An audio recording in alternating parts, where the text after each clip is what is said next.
Arkansas's new governor, Sarah Huckabee Sanders, announced a universal school choice proposal Wednesday. She says it would allow parents to enroll students in whatever school fits best for them. Other states have unveiled school choice programs as well. And in his State of the Union address, President Biden said education must be an affordable ticket for the middle class. Although the president opposes for-profit charter schools and vouchers for low to middle income families, school choice programs are expanding in states across the nation. Appearing on this week's episode of The Global Lane, Young Voices commentator Elizabeth Matthews says more politicians are starting to see the value of choice in education.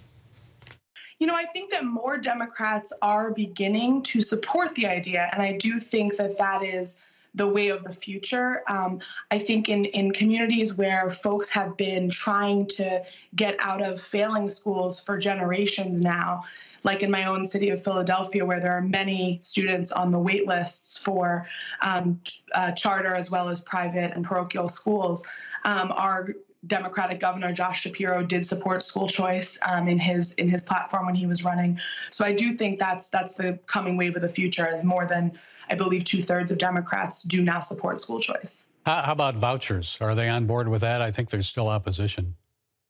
I think there's opposition to different ways of doing it, but I think that tax credits, vouchers, these are all potential ways to do it. And I think some have more bipartisan support than others, for sure. Well, with all the violence in many schools today, I mean, we even had a 6-year-old shoot a teacher here in Virginia.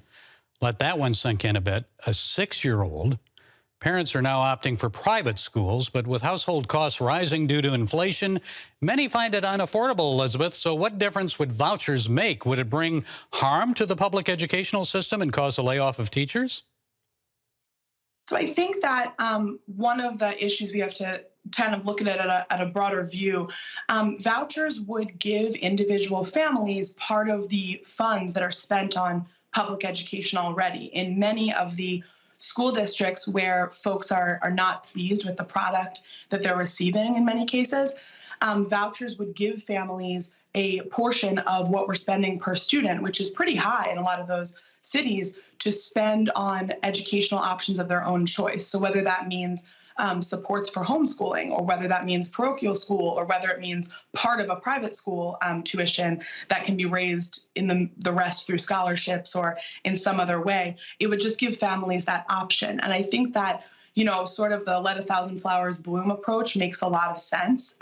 Teachers might not be as needed in certain spaces, but those schools have been suffering disinvestment as well as misinvestment for so long that I think there would be other opportunities for teachers. I noticed that Sarah Huckabee Sanders mentioned that her plan for education, which I haven't had a chance to look at, I believe it came out today, but it would pay teachers more as well. So I think that there's a lot of options moving forward that would help everybody. Look, it's tough being a teacher today with all the violence and everything going on in the schools. I mean, our hat's off to them, right? At the end of this month, the U.S. Supreme Court is expected to hear arguments on the president's student loan debt forgiveness plan. So what do you expect is going to happen? What are you hearing about that? How important is that to students? Do you think the court's going to go against it? Thank you so much. That's a great question. I can't really predict exactly. It's a really complex issue.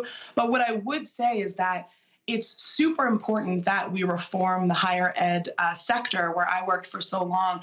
Costs have skyrocketed and students truly cannot afford the education. And we're also in a knowledge economy now where these degrees are the prerequisite for a lot of good jobs. And I think that fixing both of those things, both getting costs down and making the sector more competitive, as well as making sure that there are options for employment that don't require college degrees, are both super important going forward.